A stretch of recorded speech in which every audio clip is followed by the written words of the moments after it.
मित्रों, आज हमने घोषित किया था कि हम नो योर हाउ पर बोलेंगे। नो योर हाउ के वैसे तो बहुत सारे डायमेंशंस हैं, लेकिन आज जिस विषय पर मैं बात करना चाहता हूं वो आप अपनी पढ़ाई कैसे करें। अपनी पढ़ाई की एक टेक्निक है जिसको पोमोडोरो के नाम से बोलते हैं। इस शब्द के ज़्यादा चक्कर में आप नहीं पड़े। ये सीधी सी बात ये है कि आप करीब आधा घंटा ध्यान से पढ़ें और 5 मिनट उस विषय पर मनन करें, और हो सके तो 10 मिनट उसकी समरी आप खुद लिखें। क्या है कि शेक्सपियर ने कहा है कि brevity is the soul of wit. आप लंबा पढ़ोगे और उसको थोड़े से में लिख लोगे तो ये आपकी बुद्धिमत्ता की एक आत्मा है। जो विस्तार से बोलते हैं, अनावश्यक बोलते हैं, उनको बुद्धिमान नहीं कहा जाता। बुद्धिमान वो है बहुत सार को गहीरे थोथा दे उड़ा। मैंने जो पढ़ाई की, हमारा जैसे मैंने बताया 3 साथी साथ पढ़ते थे। एक इकोनॉमिक्स का था, एक पॉलिटिकल साइंस का था और एक मैं अंग्रेजी का था। जो वो पढ़ते वो आपस में डिस्कस करते, मैं पढ़ता आपस में डिस्कस करते। तो उससे वो जैसे तराई करते हैं या नींव भरते हैं, नींव को ठोक ठोक के दबाते हैं, वैसे वो विषय मजबूत हो जाता था।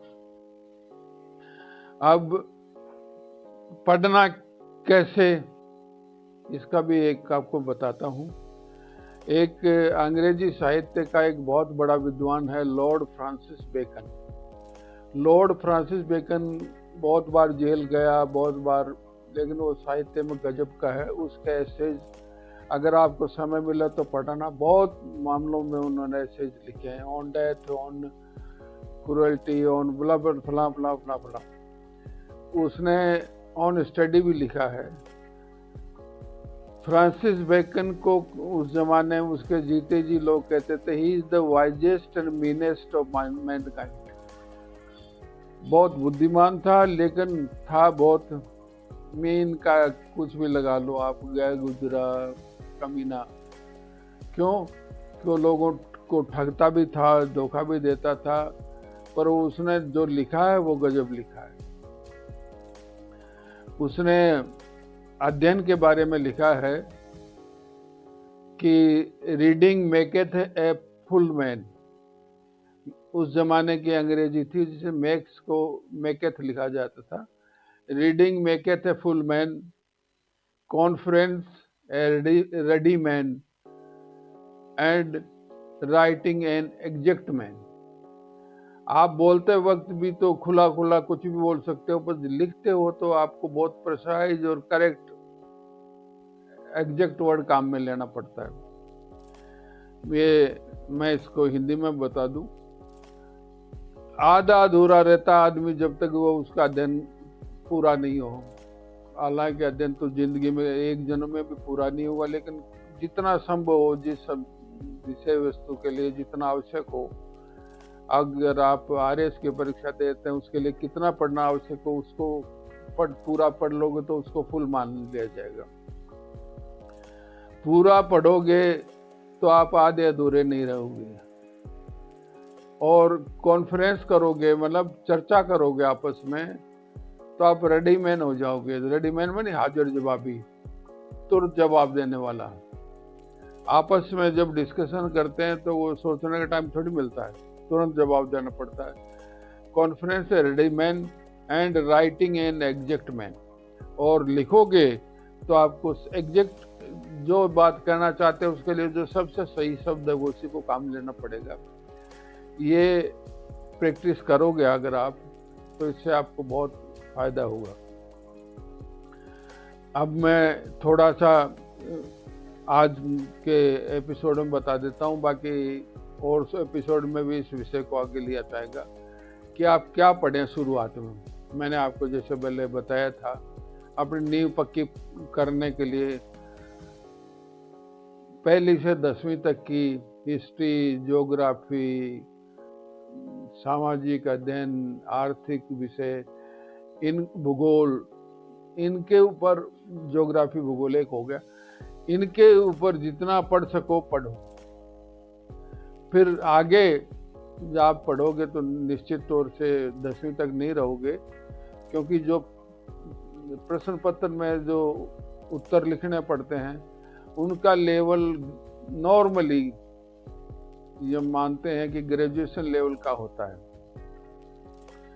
तो इसके लिए जो 2-3 चीज़ें बहुत ज़रूरी, एक तो जितना हो सके आप पहले के 5-10 साल के, चाहे प्री के लिए हो चाहे फाइनल एग्जाम के लिए हो, 5-10 साल के जितने पेपर आपको सोल्ड अनसोल्ड मिल जाएं वो ले लें और उनको पढ़ के तैयारी करें।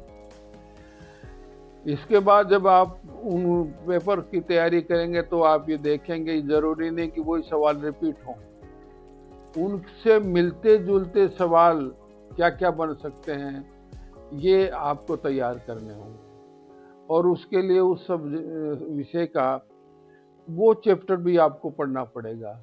जरूरी नहीं कि एक एक चैप्टर के लिए एक बार अलग से बैठें, पर उस लेवल की के प्रश्न जिस किताब में मिलें वो किताब लें।